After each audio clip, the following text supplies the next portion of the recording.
আসসালামু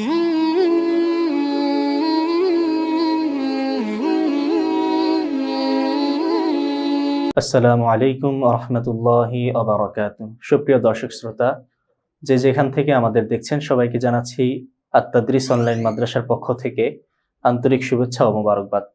ইতিপূর্বে আমরা শরহে বেকায়া কিতাবের কিতাবুত তহারাত অংশ শেষ করেছি। আজকে আমরা কিতাবুস সালাহ থেকে শুরু করব।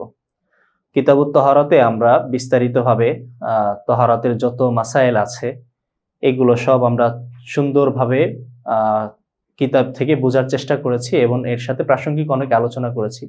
তো কিতাবুত তহারাত আমরা যে মানহাজে যে তরজে আমরা পড়েছি, কিতাবুস সালাতকে আমরা আরো সুন্দরভাবে পড়ার চেষ্টা করব। আসুন আমরা কিতাব শুরু করে দিই। তো আমরা দেখতে পাচ্ছি এখানে কিতাবুস সালাত লেখা আছে। আমরা এখন এখান থেকে পড়া শুরু করব।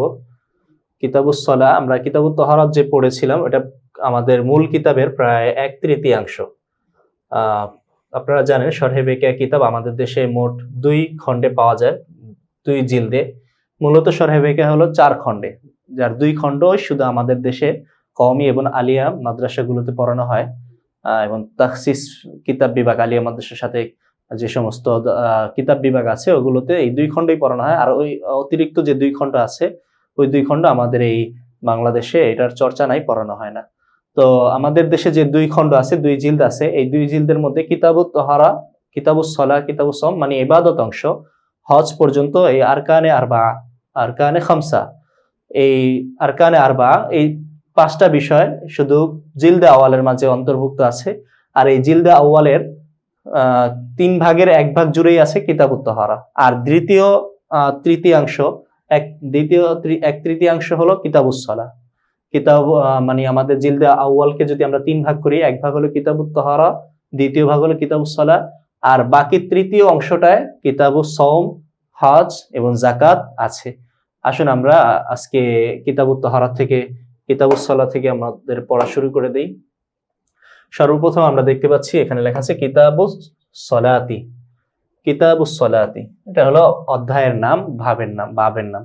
আপনারা আগেই পড়ে এসেছিলেন কিতাব, কাতাবা ইয়াকতুবু, কিতাবুন ও কিতাবাতুন থেকে কিতাব শব্দটা এটা মাজদার, এর অর্থ হলো জমা করা। যেহেতু একটা অধ্যায়ে বা একটা কিতাবের মধ্যে ফিকহি যে কিতাবের অনুমান রাখা হয়, এই কিতাবে যেহেতু মাসাইলের 7টা বিভিন্ন ধরনের এক বিষয়ের মাসাইলগুলো জমা করা হয়, এই জন্য কিতাবকে কিতাব নামকরণ করা হয়েছে। জমার মানা এই কিতাবের মধ্যে আছে।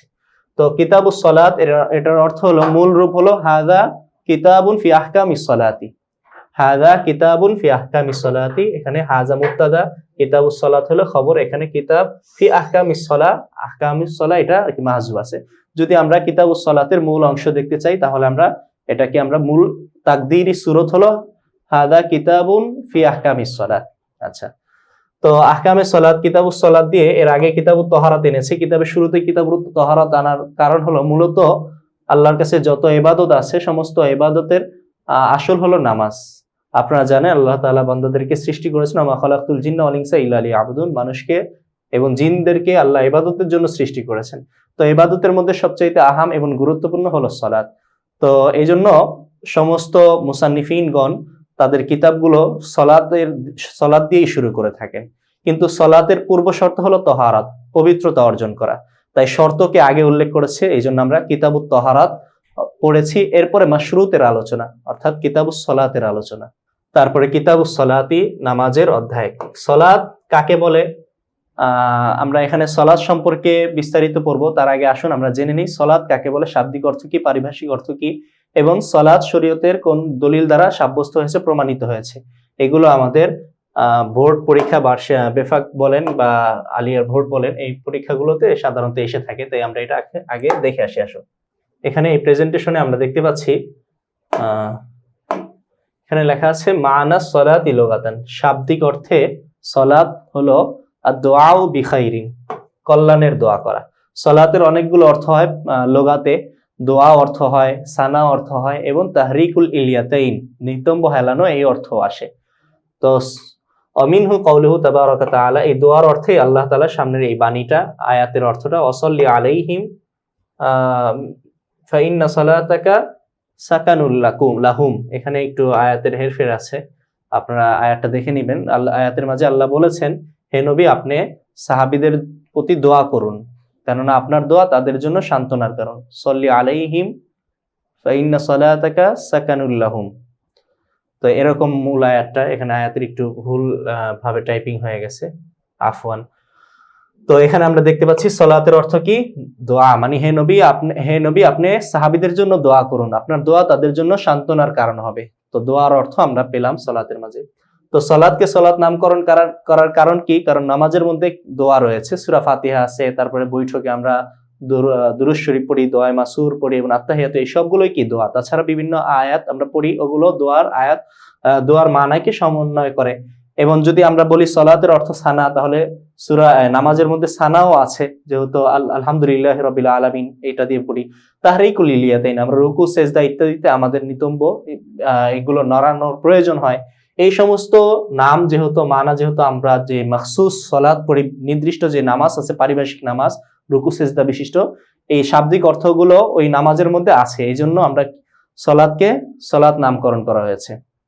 আচ্ছা, যাই হোক, এরপরে সালাতের ইসতিলাহি অর্থ। আম্মা ফি ইসতিলাহিল ফুকাহা, ফুকাহাদের পরিভাষায় সালাত বলা হয়, সালাত হলো হিয়া আকওয়ালুন ওয়া আফআলুন মাখসুসাতুন, বিশেষ কিছু কাজ এবং বিশেষ কিছু কথা।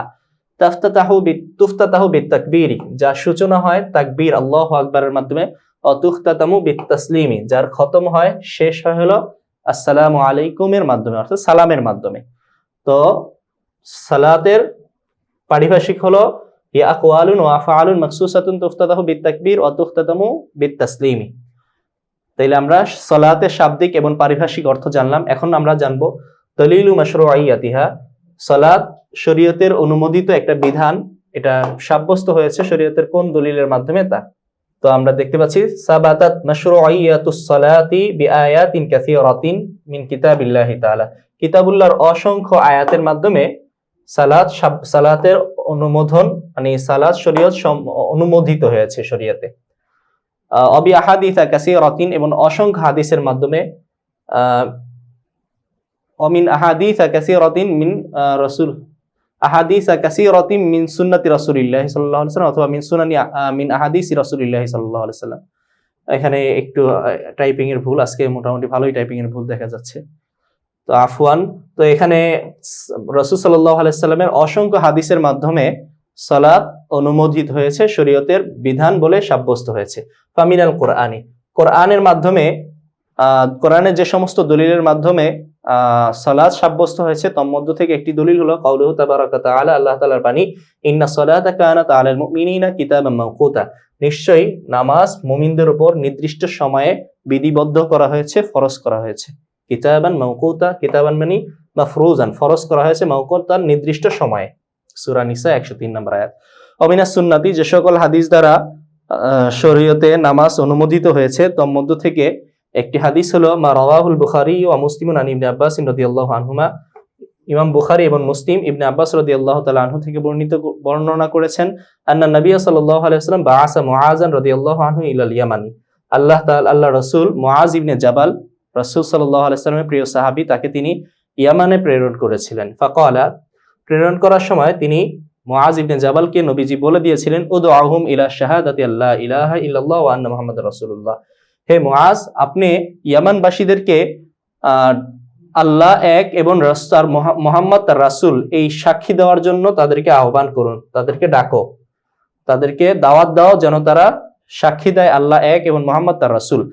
ফাইনহুম আতাউ লিযালিকা, যদি তারা এটা মেনে নেয়, অর্থাৎ সাক্ষী যদি তারা মেনে নেয়, ফাআলিমহুম আনাল্লাহ ক্বাদ ইফতারাদা আলাইহিম খামসা সালাওয়াতিন ফি কুল্লি ইয়াউমিন ওয়া লাইলাতিন, যদি তারা এটা মেনে নেয় তাহলে তাদেরকে জানিয়ে দাও, ফাআলিম, তাদেরকে জানিয়ে দাও, আল্লাহ ক্বাদ ইফতারাদা আলাইহিম, আল্লাহ তাদের উপর ফরজ করেছেন, খামসা সালাওয়াতিন, 5 ওয়াক্ত নামাজকে, ফি কুল্লি ইয়াউমিন ওয়া লাইলাতিন, প্রতিদিন এবং রাতে আল্লাহ তাআলা তাদের উপর 5 ওয়াক্ত নামাজ ফরজ করেছেন।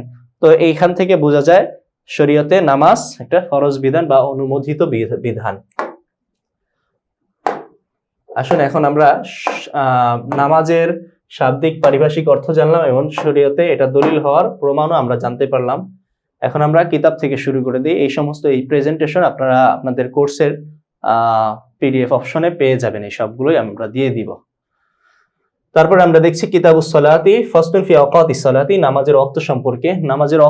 নামাজের অসংখ্য বিষয় এখানে আলোচনা হবে। নামাজের ফরজ, নামাজের শারায়েত, নামাজ ভঙ্গের কারণ, নামাজের মুস্তাহাব্বাত, নওয়াফিল ইত্যাদি বিস্তারিত অনেক কিছু আনবে। কিন্তু এখানে সর্বপ্রথম আওকাতুস সালাত কেন আনলো? আওকাতুস সালাত আনার কারণ হলো নামাজ ওয়াজিব হলো ওয়াক্তের কারণে, অর্থাৎ যখন ওয়াক্ত হবে তখনই নামাজ ওয়াজিব হয়। নামাজ ওয়াজিবের সবব হলো কি ওয়াক্ত, তাই ওয়াক্তের আলোচনা, আওকাতুস সালাতের আলোচনা আগে এনেছে, সববের আলোচনা আগে এনেছে, মুসাব্বাব পরে আনবে।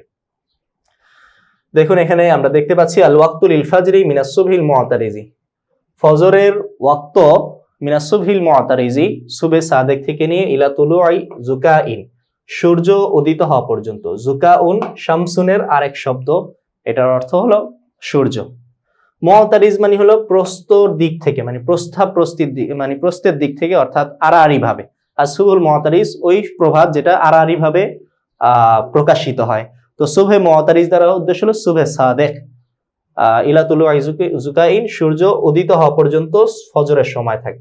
ফজরের নামাজকে সবার আগে আনা হয়েছে, এটা তো জাহের বাহের দিনের সর্বপ্রথম নামাজ হলো ফজরের নামাজ। মানুষ ঘুম থেকে জাগ্রত হয়ে সর্বপ্রথম যে নামাজ দেখে ওটা হলো ফজরের নামাজ, তাই ফজরের নামাজকে আগে আনা হয়েছে। আচ্ছা, তো ফজরের সূচনা কি কখন থেকে হয়? আল ওয়াক্তুল লিল ফাজরি মিনাস সুবহিল মুআতারিজি, ফজরের ওয়াক্ত হলো সুবহে সাদেক থেকে নিয়ে ইলা তুলুই জুকাইন, সূর্যোদয় পর্যন্ত। তো এটা হলো মতনের অংশ ভিকায়া কিতাবের। এখন ভিকায়া কিতাবে শরহ করছেন উবাইদুল্লাহ ইবনে মাসউদ রাহিমাহুল্লাহু তাআলা আনহু, ইহতারাজা বিল মুআতারিজি, মুআতারিজ দ্বারা তিনি ইহতিরাজ করেছেন, মানে বেঁচে থেকেছেন, আনিল মুস্তাতিলি, সুবহে মুস্তাতিল থেকে। সুবহে মুস্তাতিল মানে পূর্ব দিগন্ত থেকে লম্বা হয়ে আকাশের উপরের দিকে যে প্রভাবটা প্রকাশিত হয়, দেখা যায়, ওইটা থেকে বিরত থেকেছেন। অহুয়া সুবহুল কাযিব, এটা হলো সুবহে কাযিব। অর্থাৎ মুসান্নিফ এখানে বলতে চেয়েছেন ফজরের সূচনা হয় হলো সুবহে সাদেক থেকে, সুবহে কাযিব থেকে নয়। সুবহে সাদেক এবং সুবহে কাযিব কাকে বলে? সুবহে সাদেক এবং সুবহে কাযিব বলা হয় পূর্ব দিগন্তে রাতের শেষ প্রহরে একটা পূর্ব দিক থেকে একটা আলো সরাসরি উপরের দিকে উঠতে থাকে, লম্বা আলো। তো এই আলোটাকে সুবহে মুস্তাতিল বা সুবহে কাযিব বলা হয়। কিছুক্ষণ পর এই আলোটা দূর হয়ে যায় এবং সারা পৃথিবী আগের মতো আবার অন্ধকারে ছেয়ে যায়। এর কিছুক্ষণ পরেই পূর্ব দিক থেকে উত্তর এবং দক্ষিণ দিগন্তের পুরো জায়গাটা ছেয়ে একটা আলো উপরের দিকে উঠতে থাকে এবং এই আলোটা আস্তে আস্তে বাড়তেই থাকে। এটাকে বলা হয় সুবহে সাদেক বা সুবহে সুবহুল মুআতারিজ। তো এই সুবহে সাদেক যেটা, এটার মাধ্যমেই ফজরের ওয়াক্ত শুরু হয়ে যায় এবং সেহরির সময় শেষ হয়ে যায়। তো আপনারা সুবহে সাদেক এবং সুবহে কাযিব লিখে অনলাইনে যদি সার্চ দেন, আপনারা সুবহে কাযিবের এবং সুবহে সাদেকের দৃশ্য আপনারা দেখতে পাবেন। তো আসুন আমরা পরে পড়ি সুবহে সাদেক এবং সুবহে কাযিবের বিষয়টা। আশা করি আপনাদের সবার কাছে স্পষ্ট হয়েছে, ক্লিয়ার হয়েছে। অলি জুহরি, আর জোহরের ওয়াক্ত হলো মিন জাওয়ালিহা, সূর্য জায়েল হয়ে যাওয়ার পর থেকে, সূর্য জায়েল হওয়া থেকে নিয়ে ইলা বুলুগি কুল্লি যিল্লি শাইইন মিসলাইহি, প্রতিটি জিনিসের ছায়া দ্বিগুণ হওয়া পর্যন্ত, সিওয়াফাই ইজাওয়ালি, ছায়ায় আসতি বা মূল ছায়া ব্যতীত। জোহরের নামাজ সূর্য ঢলে যাওয়া থেকে নিয়ে প্রতিটি জিনিসের ছায়া তার দ্বিগুণ হওয়া পর্যন্ত, ছায়ায় আসলি ব্যতীত দ্বিগুণ হওয়া পর্যন্ত জোহরের ওয়াক্ত থাকে। তো এখানে আমরা দেখতে পাচ্ছি সূর্য যখন ঢলে যাবে তখন থেকে। আর একটা বিষয় হলো ফাই উজ জাওয়াল, এখানে দুইটা জিনিস আমাদের জানতে হবে। জাওয়ালুশ শামস, সূর্য কখন ঢলে যায়, কিভাবে ঢলে যায়, এবং ফাই উজ জাওয়াল কি, ছায়ায় আসলি কি, এই দুইটা বিষয় আমাদের জানতে হবে। মাতুন শাহরি রাহমাতুল্লাহ আলাইহি নিচে উল্লেখ করে দিয়েছেন। তো জাওয়াল বলা হয় তো মূলত সূর্য যখন আমাদের একদম মাথা বরাবর থাকে তখন বলা হয় ইস্তিওয়ায়ে শামস, বা সূর্য বরাবর মাথার উপরে আছে। সূর্য যখন মাথার উপর থেকে হালকা পরিমাণ ঢলে যায়, অর্থাৎ পশ্চিম দিকে একটু ঢলে যায়, তখন ওটাকে বলে জাওয়াল। আচ্ছা, ওই একদম যখন মাথা বরাবর সূর্যটা থাকে তখন প্রতিটি জিনিসের যে ছায়া থাকে ওটাকে বলে ছায়া আসলি বা ফাই উজ জাওয়াল। তো এই ফাই উজ জাওয়াল যে অংশটা আছে, ছোট্ট একটু ছায়া, এই ছায়া সহ প্রতিটি জিনিসের ছায়া যদি তার দ্বিগুণ পরিমাণ হয়ে যায় তাহলে জোহরের সময় শেষ হয়ে আসরের সময় শুরু হয়। তো তো এখানে আমরা ফাইউজ জাওয়াল এবং জাওয়ালের বিষয়টা আমরা সংক্ষেপে জানলাম। এখন এখানে মুসান্নিফ রহমতুল্লাহি আলাই জাওয়ালের সময়টা জানার জন্য একটা সুন্দর একটা নকশা তিনি উল্লেখ করবেন এবং একটা দাইরায়ে হিন্দিয়া, একটি হিন্দি বৃত্ত তিনি এখানে দেখিয়ে আপনাদেরকে জোহরের সময় নির্ণয় শুরু এবং শেষ নির্ণয়ের পদ্ধতি এখানে শেখানো হবে। তো দেখেন আমরা এখানে দেখতে পাচ্ছি শাহরি রহমতুল্লাহি আলাইহি বলছেন ওয়ালা বুদ্দা হাহুনা মিন মারিফাতি ওয়াক্তি জাওয়ালি, এখানে আমাদের ওয়াক্তু জাওয়াল জানতে হবে, অফাই ইজ জাওয়ালি এবং ফাই উজ জাওয়াল জানতে হবে, অ তরিকুহু আন তুসাউইয়াল আরদ। ফাই উজ জাওয়াল এবং ওয়াক্তু জাওয়াল জানার তরিকা হলো মুসান্নিফ রহমতুল্লাহি আলাইহি কিভাবে জানতে হবে এটা তরিকা আলোচনা করেছেন এবং এটা একটু বিস্তর আলোচনা। আমি অতি সংক্ষেপে, যে আগে একবার বললাম আরেকবার আমি অতি সংক্ষেপে বলে নেই যে আমরা অন্যান্য কিতাবে পড়েছি ফাই উজ জাওয়াল এবং ওয়াক্তু জাওয়াল এটা নিরূপণের কি তরিকা। তো এটা নির্ণয়ের তরিকা হলো, যদি একটা দুই প্রহরের কিছুক্ষণ আগে একটা সমতল ভূমিতে একটা কাঠি গাড়তে হবে। এই কাঠিটা গাড়লে কাঠির একটা ছায়া থাকবে, এই ছায়াটা যত সূর্য মাথার উপরে থাকবে তত ছায়াটা কমতে থাকবে, কমতে কমতে একটা সময় আসবে যে ছায়া আর কমবে না, ছায়া স্থির হয়ে থাকবে, 3 থেকে 4 মিনিট সময় স্থির হয়ে থাকবে। এরপরে ছায়া বাড়া শুরু করবে, আগে তো কম ছিল, এখন ছায়াটা আস্তে আস্তে বাড়া শুরু করবে। যখন থেকে ছায়া, যে সময় এসে ছায়া কমা বন্ধ হয়ে গেছে, 3-4 মিনিট স্থির হয়ে দাঁড়ায় ছিল, ওইটা হলো ইস্তিওয়ায়ে শামস বা দ্বিপ্রহর, সূর্য একদম মাথার উপর আছে। এরপর যখন সূর্য ঢলে যাবে, মানে সূর্য ছায়াটা বাড়তে থাকবে, 2-3 মিনিট স্থির থাকার পর যখন বাড়া শুরু করবে তখনই কি হবে, জাওয়ালের সময় শুরু হবে। তো ওই যে যখন স্থির ছিল তখন প্রতিটি জিনিসের ছায়া যতটুকু থাকে ওটাকে বলে ফাই উজ জাওয়াল। এই ছায়াটা ছাড়াও আরো যে কাঠিটা, মনে করেন এটা একটা কাঠি, এটার যদি দ্বিগুণ ছায়া হয়ে যায়, মানে একবার মাপ দিবেন আবার আরেকবার মাপ দিবেন, 2 গুণ মাপ দিলে আর ওই ছায়া আসতি যোগ করলে যে ছায়াটা হবে, ওই ছায়া পরিমাণ যদি প্রতিটি জিনিসের ছায়া হয় তাহলে জোহরের সময় শেষ হয়ে আসরের সময় শুরু হয়। আসুন আমরা মুসান্নিফ রহমতুল্লাহি আলাইহি তার বর্ণনায় আমরা এই বিষয়টা স্পষ্ট হই। ওয়া তারিকু আন তুসাউইয়াল আরদ, ফাইউজ জাওয়াল বা ওয়াক্তু জাওয়াল জানার পদ্ধতি হলো আন তুসাউইয়াল আরদ, জমিনকে সমান করতে হবে, বরাবর করতে হবে, বিহাইসু এমন ভাবে লা ইয়াকুনু বা'যু জাওয়ানি বিহা, যেন তার কোনো এক পাশ মু'তারিফান মুরতাফিআন উঁচু না থাকে, ওয়া বা'যুহা মুনখাফিদান আর কিছু অংশ যেন নিচু না থাকে। অর্থাৎ জমিনকে একদম সমতল সুন্দরভাবে সমান করতে হবে, উঁচু নিচু রাখা যাবে না। তো সমতল এটা মাপ, এটা বের করব বুঝবো কিভাবে, ইম্মা বিসাবিল মা, এই পানি ঢেলে দেওয়ার মাধ্যমে। পানি ঢেলে দিব, যদি কোনো একদিকে গড়ায় পড়ে যায় বলা হবে ওই সাইডে ঢালু রয়ে গেছে, নিচু হয়ে গেছে। তো হয়তো পানি ঢালার মাধ্যমে এই সমতল বা সমান হওয়াকে নিরূপণ করা হবে। আও বিনাসবি মাওয়াজিনিল মুকান্নিনা, অথবা কোনো খোদাইকারীদের কোনো যন্ত্রের মাধ্যমে। বিনাসবিল মাওয়াজিনিল মুকান্নিন, মুকান্নিন বলা হয় খোদাইকারী, যারা মিস্ত্রি কাজ করে তাদের কোনো যন্ত্রের মাধ্যমে এটা আমরা কি করব, সমতল হয়েছে কিনা এটা নিরূপণ করব। আচ্ছা, যদি সমতল হয়ে যায় এরপরে তুরসামু আলাইহা দায়রাতুন, তার উপর একটি বৃত্ত আঁকতে হবে। এই যে আপনারা হাসিয়ার মধ্যে দেখছেন, এই যে একটা বৃত্ত, এরকম একটা বৃত্ত আঁকতে হবে। অতুসাম্মা বিদায়রাতিল হিন্দিয়া, এটাকে দায়রায়ে হিন্দিয়া বলে, মানে হিন্দি বৃত্ত, হিন্দুস্তানের বৃত্ত। হিন্দুস্তানি গবেষকরা এই বৃত্তটা আবিষ্কার করেছিলেন, এই পদ্ধতি বের করেছিলেন সাই আসলি মাপার, তাই এটাকে দায়রায়ে হিন্দিয়া বলে। আচ্ছা, ওয়ায়ুনসাউ ফি মারকাজিহা, এর মারকাজে মানে মূল অংশে, মিডলে সেন্টারে একটা কাঠি গাড়তে হবে। ইউনসাবু ফি মারকাজিহা, মারকাজে একটা মিকিয়াসুন কাইমুন, একটা কাঠি গাড়তে হবে, কাঠি দাঁড় করিয়ে দিতে হবে। বিয়ায়াকুনা বু'দু রাসিহি আন সালাসি নুকাতিন, যাতে ওই কাঠির মাথার দূরত্ব 3 দিক থেকে, মিন মুহিতিদ দায়রা, দায়রা বৃত্তের যে বন্ধনী আছে, এই যে গোল অংশটা আছে, এটা মুহিতুদ দায়রা, এই মুহিতুদ দায়রার 3 দিক যেন মুতাসাবিয়ান বরাবর হয়। তো বিআইয়াকুনা বু'দু রাসিহি মিন আন সালাসি নুকাতিন মিন মুহিতিদ দায়রা, মুহিতে দায়রা বা বৃত্তের যে বন্ধনী আছে, ওই বন্ধনীর 3 দিক থেকে যেন কি মিকিয়াস বা কাঠির মাথাটা মুতাসাবিয়ান বরাবর হয়। ওয়ালতাকুন কাইমাতুহু বিমিকদারি রুবঈ কতরিদ দায়রাতি, আর ওই যে কাঠিটা যে গাঁথবো ওই কাঠিটা হতে হবে কতরুদ দায়রা, বৃত্তের অভ্যন্তরীণ যে একটা দাগ আছে ওই দাগের 4 ভাগের 1 ভাগ। তো দেখেন এই যে এই বক্তব্য অনুযায়ী আমরা আমরা এই যে এখানে একটা বৃত্ত দেখতে পাচ্ছি, এই বৃত্তের মধ্যে আমরা পূর্বের যে আলোচনাগুলো করা হলো ওই আলোচনাগুলো আমরা এখানে থেকে বুঝে নিতে পারি। যেখানে এখানে বলছে প্রথমে একটা সমতল ভূমিতে বৃত্ত আঁকতে, যেখানে আমরা একটা বৃত্ত দেখতে পাচ্ছি। তারপরে বলা হয়েছে এই বৃত্তর মাঝে একটা মিকিয়াস, একটা কাঠি দাঁড় করাতে হবে। এই যে এখানে এই যে এটা হলো একটা কাঠি। তো এবং আরো বলেছে যে এই কাঠির দূরত্ব হবে তিনও দিক থেকে, এক দিক, দুই দিক, আর হলো এই তিন দিক। এই তিনও দিক থেকে বৃত্তের মাথাটা সমান হতে হবে সব দিকে, এখানে সব দিকে সমান আছে। তারপরে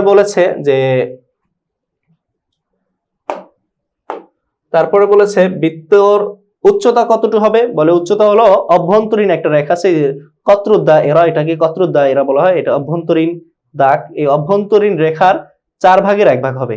এই যে এখানে হলো পুরো 1 ভাগ, অর্ধেক, এখানে হলো অর্ধেক, এখানে হলো তারও অর্ধেক, মানে 4 ভাগের 1 ভাগ হলো এই পর্যন্ত।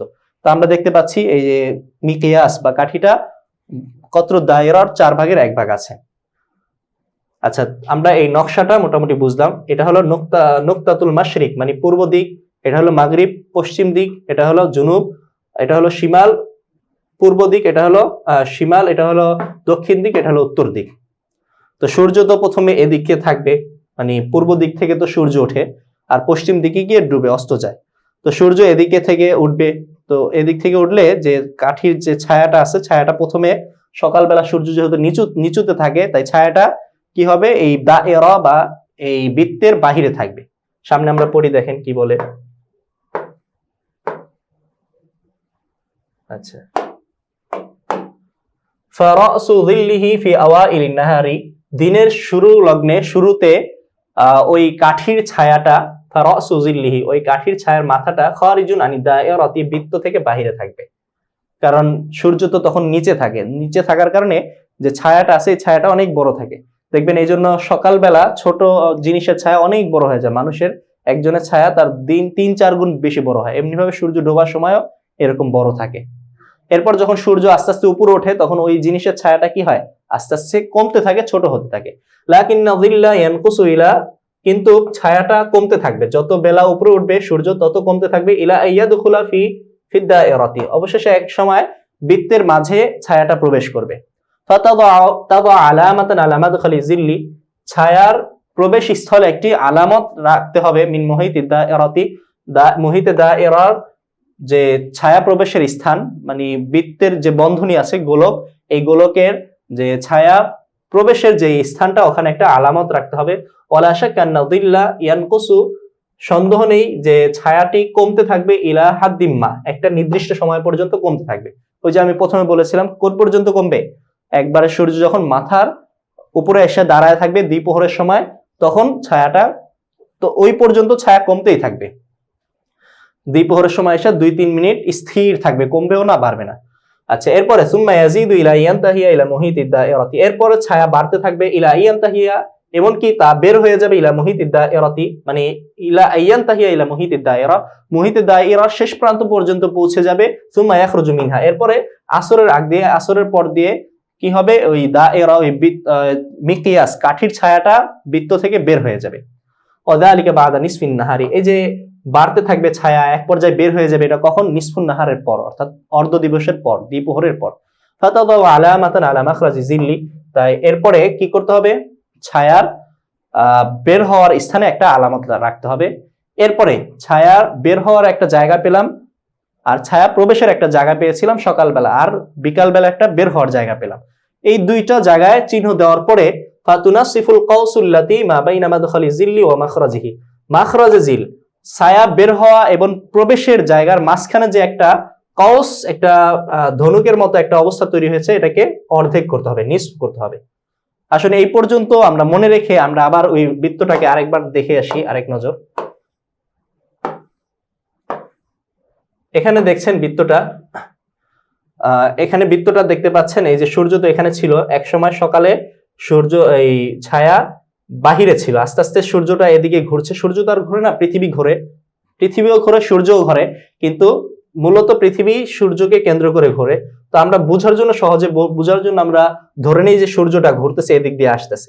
সূর্য এদিক দিয়ে সকালে উঠেছিল, আর ডুববে কোথায়, এদিকে এসে ডুববে, এখানে উঠেছিল আর এখানে এসে ডুববে।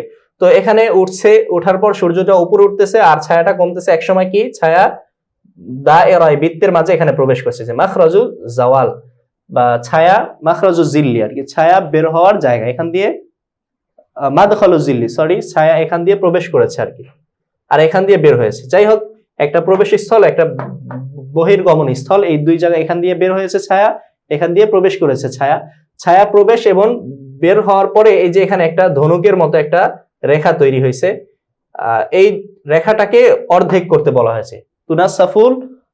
তুনাফসাফুল কওস মা বাইনা মাখরাজিদ দায়রা ওয়া মাদখালিদ দায়রা, এমন এবারত আমরা পড়ে এসেছি যে দায়রা ছায়ার প্রবেশ স্থল এবং বাহির স্থলের মাঝে যে একটা কওস, একটা বৃত্তের মতো, একটা ধনুকের মতো অবস্থা তৈরি হয়েছে, ওটার অর্ধেক জায়গা আসতে হবে, মাঝামাঝি জায়গা আসতে হবে। এই যে এখানে মাঝামাঝি জায়গা আসার পরে এরপরে বলবে ফাতুরসামু মিনহু, এখান থেকে একটা রেখা টানতে হবে ইলা মারকাজিদ দায়রা, দায়রার মার্কাজ হলো এটা, এই যে এখানে লেখা আছে চিহ্ন দেওয়া, মারকাজুদ দায়রা, দায়রার কেন্দ্রবিন্দুতে আসতে হবে, এমনকি দায়রার অপর প্রান্ত ভেদ করে চলে আসতে হবে, মানে এখানে একটা লম্বা দাগ দিতে বলেছে। দেখেন এটা আমরা পরে পড়তেছি, এতটুকু অংশ বুঝলে আসুন আমরা সামনে দেখি। এই পর্যন্ত পড়েছিলাম যে তুনাসাফুল কওসুল্লাতি মা বাইনা মাদখালি জিল্লি ওয়া মাখরাজিহি, ছায়া বের হওয়ার এবং প্রবেশের জায়গার মাঝে যে একটা ধনুক আকৃতি তৈরি হয়েছে ওইটাকে অর্ধেক করতে হবে। অতুরসামু খাত্তান, একটা রেখা টানতে হবে, মুস্তাকিমান, সরল রেখা, সোজা রেখা, মিন মুনতাসিফিল কওসি, ধনুকের অর্ধ অংশ থেকে, অর্ধেক জায়গা থেকে নিয়ে, অর্ধাংশ থেকে, ইলা মারকাজি দায়রাতি, দায়রার বা বৃত্তের কেন্দ্র পর্যন্ত, মুখরিজান ইলা তরফিল আখারি মিনাল মুহিত, মুহিত বা বৃত্তের অপর পাশ ভেদ করে চলে যেতে হবে। মানে এই যে এখানে আমরা একটা লম্বা এরকম একটা দেখেছিলাম গোলক, এই গোলকের এখানে ছিল কওস, এই মাখরাজুদ দায়রা মাদখালুদ দায়রা, এখানে একটা লম্বা কওস ধনুকের মতো তৈরি হয়েছে, এটার মাঝ বরাবর থেকে একটা, এটা হলো মারকাজুদ দায়রা, এখান থেকে এই মাঝখান বরাবর একটা দাগ টানতে হবে, রেখা টানতে হবে, এবং রেখাটা এখান পর্যন্ত না, এইভাবে দায়রা ভেদ করে অপর পাশ পর্যন্ত চলে যেতে হবে। আচ্ছা, যদি অপর পাশ ভেদ করে চলে যায় তাহলে ফাহাদ আল খাত্তু, এই যে মাঝখানে যে লম্বা দাগটা দেওয়া হলো, এটা হলো, এই যে এটা কিন্তু কতরুদ দায়রা আগেই দেওয়া ছিল, তো এই যে এই রেখাটা, এটা হলো হাদা খাত্তু নিসফিন নাহারি, নিসফুন নাহারের খাত, নিসফুন নাহারের রেখা। ফাইদা কানা দিল্লুল মিকিয়াসি, যখন মিকিয়াস ওই ধনুকের কাঠির ছায়া আলাহাদ আল খাত্তি, যখন এই রেখায় আসবে, এই রেখা বরাবর আসবে, মানে রেখা তো প্রথমে এখানে ছিল ছায়া, তারপর আস্তে আস্তে কমতে কমতে কমতে কমতে কমতে এই পর্যন্ত চলে আসলো, রেখা চলে আসলো, এরপর আবার বাড়তে থাকবে বাড়তে থাকবে বাড়তে থাকবে, এই জায়গা বের হবে। তো যখন ছায়াটা কমতে কমতে এখানে চলে আসবে, এখানে চলে আসলে তাহলে ফাহুয়া নিসফুন নাহারি, তখন হবে নিসফুন নাহার বা দ্বিপ্রহর, দিনের অর্ধেক অংশ। ওয়াজিল্লুল্লাযী ফি হাদাল ওয়াক্তি, এই সময় যে ছায়াটা থাকবে, হুয়াফাই উজ্জাওয়ালি, এটাই হলো ছায়া আসলি বা মূল ছায়া। তো এখানে যখন ছায়াটা আসবে তখন সূর্য তো যথেষ্ট উপরে, এই মিকিয়াস কাঠি যদি এতটুকু হয় তাহলে ছায়াটা হবে এই মিকিয়াসের 4/1 এতটুকু পরিমাণ হবে ছায়া আসলি, মূল ছায়া। ফাহুয়া নিসফুন নাহার, এটা হলো নিসফুন নাহারের ছায়া। আর অজিল্লুল্লাযী, এটা হলো নিসফুন নাহার, অজিল্লুল্লাযী ফি হাদাল ওয়াক্তি, এই সময় যে ছায়াটা থাকবে, হুয়াফাই উজ্জাওয়ালি, এটাই হলো ফাই উজ্জাওয়াল বা ছায়া আসলি।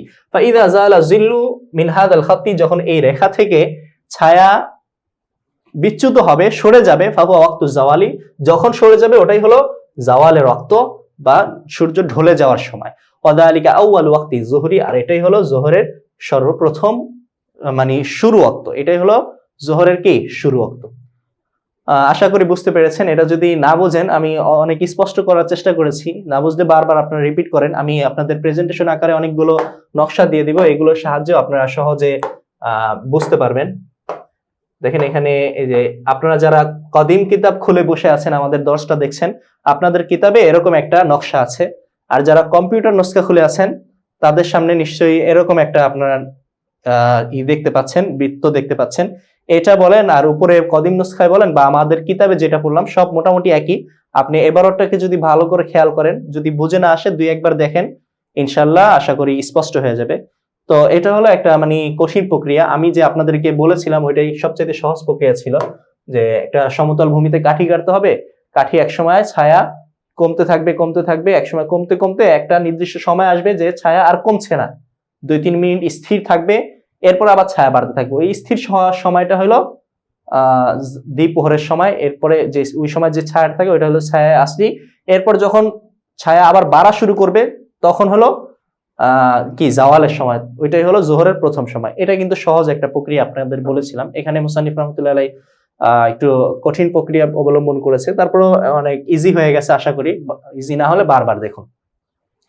আচ্ছা, তারপরে ওয়াখিরু ইদা সারা জিল্লুল মিকিয়াসি, জোহরের শেষ সময় হলো যখন এই কাঠির ছায়া মিসলাইল মিকিয়াসি, কাঠির দ্বিগুণ হবে, সেওয়া ফাই ইজাওয়ালি, ফাই উজাওয়াল বা ছায়া আসলি ব্যতীত।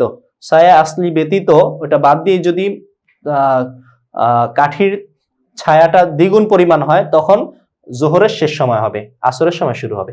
মাসালান, মাসালান এই ইবারতের সাথে সম্পর্ক না, মাসালান এখান থেকে সম্পর্ক, কমাটা এখানে দিলে ভালো হতো।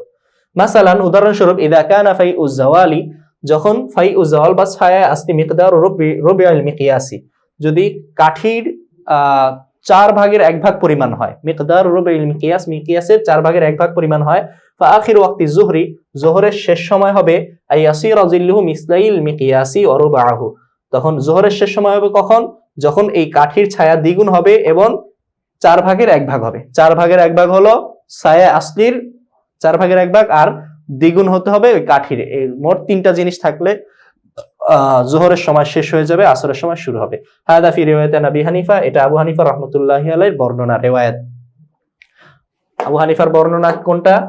এই যে ছায়া জোহরের সময় কতটুকু পর্যন্ত থাকে, অর্থাৎ ছায়া আসতির পরেও যদি প্রতিটি জিনিসের ছায়া দ্বিগুণ পরিমাণ হয়ে যায় ছায়া আসতি ছাড়া, তখন জোহরের সময় শেষ হয়। তো এটা হলো আবু হানিফার রিওয়ায়াত। অফি রিওয়ায়াতিন উখরা আনহু, আবু হানিফা থেকে আরেকটি রিওয়ায়াত আছে, ওয়া হুয়া কাউল আবি ইউসুফা ওয়া মুহাম্মাদিন ওয়া শাফিঈ, এটা আবু ইউসুফ, আবু হানিফা, সাহেবাইন ওয়া শাফিঈ এবং ইমাম শাফি রাহমাতুল্লাহি আলাইহির মত। ইদা সারা যিল্লু কুল্লি শাইইন মিসলাহু, যখন প্রতিটি জিনিসের ছায়া তার সমান হয়ে যাবে, সেওয়া ফাই ইজাওয়াল, ফাই উজাওয়াল ব্যতীত, মূল ছায়া ব্যতীত, তখনই জোহরের সময়ের শেষ সময় পৌঁছে যাবে এবং এরপরেই আসরের সময় শুরু হবে। ইমাম এটা কে বলেছেন? এটা বলেছেন হলো ইমাম শাফি, ইমাম আবু ইউসুফ, ইমাম মুহাম্মদ রাহমাতুল্লাহি আলাইহি। আচ্ছা, তো আমাদের হানাফি মাযহাব হানাফি মাযহাবের মতামত হলো বা বর্তমান ফতোয়া হলো ইমাম আবু হানিফা রাহমাতুল্লাহি আলাইহির কওলের উপর, অর্থাৎ জোহরের সময় কতটুকু পর্যন্ত থাকে? আসরের আগ পর্যন্ত, অর্থাৎ প্রতিটি জিনিসের ছায়া আসলি ব্যতীত দ্বিগুণ হওয়া পর্যন্ত জোহরের সময় থাকে, এরপর আসরের সময় শুরু হয়। অলিল আসরি মিনহু ইলা গায়বাতিহা, আর আসরের সময় শুরু হয় হলো তখন থেকে নিয়ে, মানে জোহরের সময় শেষ হওয়া থেকে নিয়ে, ইলা গায়বাতিহা, সূর্য ডুবে যাওয়া পর্যন্ত। হা ফিরেছে ইলা জুকাইব, প্রথমে যে জুকা গিয়েছে সূর্য, ওই সূর্যের দিকে ফিরেছে। ফাওয়াক্তুল আসরি মিন, এটা হলো মতনের অংশ। এখন শারে ওবাইদুল্লাহ ইবনে মাসউদ রাহিমাহুল্লাহ তাআলা আনহু বলছেন, শরা করছেন, ফাওয়াক্তুল আসরি, আসরের সময়, মিন আখিরি ওয়াক্তি যুহরি, যোহরের ওয়াক্তের শেষ থেকে, আলাল কাউলাইন, উভয় কওল অনুযায়ী, মানে ইমাম আবু হানিফার কওল অথবা পরবর্তীতে ইমাম আবু ইউসুফ, মুহাম্মদ শাফি, তাদের কওল অনুযায়ী, উভয় কওল অনুযায়ী জোহরের শেষ সময় হলো জোহরের শেষ সময় থেকে নিয়ে, আসরের ওয়াক্ত হলো মিন আখিরি ওয়াক্তি যুহরি, জোহরের শেষ সময় থেকে নিয়ে ইলা আন তাগিবা শামসু, সূর্য ডুবে যাওয়া পর্যন্ত। আচ্ছা, ওয়ালিল মাগরিবি মিনহু, আর মাগরিবের সময় কতটুকু থাকে? লিল মাগরিবি মিনহু ইলা মাগরিবি শাফাকি, আভা ডুবে যাওয়া পর্যন্ত, সূর্য ডুবা থেকে নিয়ে শুরু হয়। লিল মাগরিবি মিনহু, মিনহু মানে মিন গায়বাতিহা, সূর্য ডুবে যাওয়ার পর থেকে নিয়ে, ইলা মাগরিবি শাফাক, সূর্য কি পর্যন্ত? আভা ডুবে যাওয়া পর্যন্ত। আভা দ্বারা কোন আভা উদ্দেশ্য? মাগরিবের সূর্য ডুবে গেলে কিছুক্ষণ পর্যন্ত আকাশ রক্তিম বর্ণ ধারণ করে থাকে, লাল হয়ে থাকে। এই লালিমা কিছুক্ষণ পর দূর হয়ে যায়, এরপরে আকাশ শুভ্রতা ধারণ করে, সাদা আকাশ সাদা হয়ে যায়, এটাকে বলা হয় শাফাকে আবিয়াজ। আর আগেরটা ছিল যেটা লাল হয়, এটাকে শাফাকে আহমার বা হুমরা। শাফাকে আবিয়াজের পরে আকাশ একবারে নিকশ কালো হয়ে যায়, অন্ধকার হয়ে যায়। তো ওই যে শাফাক যেটা আছে, শাফাক দুইটা, একটা হলো শাফাকে আহমার, শাফাকে আবিয়াজ। তো এখানে শাফাক দ্বারা কোন শাফাক উদ্দেশ্য? আভা দ্বারা। বলে অহওয়াল হুমরাতু ইনদাহুমা, সাহিবাইনের মতে শাফাক দ্বারা শাফাকে আহমার বা হুমরা, লালিমা উদ্দেশ্য। অবিহি ইফতা, এটার উপরে ফতোয়া দেওয়া হয়। সম্ভবত বর্তমানে ফতোয়া ইমাম আবু হানিফা রাহমাতুল্লাহি আলাইহির কওলের উপর, অর্থাৎ শাফাকে আবিয়াজ উদ্দেশ্য। আচ্ছা, ওয়াইন্দা আবি হানিফা রাহিমাহুল্লাহ তাআলা আনহু, আবু হানিফার মতে আশফাকু ওয়াল বায়াজ, শাফাক দ্বারা শাফাকে বায়াজ উদ্দেশ্য, অর্থাৎ লালিমা, লাল আভা দূর হয়ে যাওয়ার পরে যে আকাশ সাদা আকার ধারণ করে, ওইটা হলো মাগরিবের শেষ সময়। ওই সাদা আবার দূর হয়ে যখন কালো অন্ধকার হয়ে যায় তখন মাগরিবের সময় শেষ, এশার সময় শুরু হয়। আচ্ছা, তো আমরা দেখলাম শাফাক বা জোহরের সময় শুরু হয়েছিল, জোহরের নামাজের সময় একটা ইখতিলাফ দেখলাম এবং মাগরিবের নামাজে একটা ইখতিলাফ দেখলাম। এই ইখতিলাফের উপর ভিত্তি করে পরবর্তী মুতাখিরিন ওলামা একরাম বলেন এই জন্য জোহরের নামাজ মিসলে আউয়ালের আগে পড়া উচিত, আর আসরের নামাজ পড়বে মিসলে সানির পরে। মিসলে আউয়ালের আগে পড়লে ইমাম আবু হানিফার সাহেবাইনের কল, শাফি রহমাতুল্লাহ কওলের উপর আমল হয় এবং ইমাম আবু হানিফার কওলের উপরেও আমল হয়। আর আসর পড়বে হলো মিসলে সালি, মানে মিসলে সানি, মানে দুই মিছিল প্রতি জিনিসের ছায়া দ্বিগুণ হওয়ার পরে গিয়ে আসরের নামাজ পড়বে। তাহলে উভয় কওল অনুযায়ী আমল হয়ে যায়। যদি মিসলে আউয়ালের পরে আমরা আসর পড়ে ফেলি তাহলে ইমাম আবু হানিফার মতে নামাজ না হওয়ার কথা। এই জন্য ইখতিলাফ থেকে বাঁচার জন্য আমরা কি করব, আসর পড়ব হলো মিসলে সানির পরে, আর জোহর পড়ব হলো মিসলে আউয়ালের আগে। আর এই যে মাগরিবের ব্যাপারে যে ইখতিলাফ আছে, এই ইখতিলাফ থেকে বাঁচার জন্য আমরা মাগরিবের নামাজ হুমরা শাফাকে আহমারের আগেই পড়ে নিব, আর এশার নামাজ পড়ব শাফাকে আহমারের পরে না, বরং শাফাকে আবিয়াজের পরে। শাফাকে আবিয়াজের পরে পড়লে কেউ বলবে না আমার নামাজ এশার নামাজের ওয়াক্ত আসে নাই, আমি আগে নামাজ পড়ে ফেলেছি, এটা কেউ বলবে না। এমনিভাবে শাফাকে আহমারের আগে যদি মাগরিবের নামাজ পড়ি তাহলেও কেউ বলবে না যে আপনার মাগরিবের নামাজের সময় শেষ হয়ে গেছে। আমরা যদি শাফাকে আহমারের পরে পড়ি, শাফাকে আবিয়াজে যদি মাগরিবের নামাজ পড়ি, সাহেবাইন বলবে আপনার নামাজ হয় নাই, শাফাকে আহমার তো চলে গেছে, মাগরিবের সময় শেষ হয়ে গেছে, কাজা হয়ে গেছে। তো এই ইখতিলাফ থেকে বাঁচার জন্য এটা এইভাবে আমল করাটা মুস্তাহাব।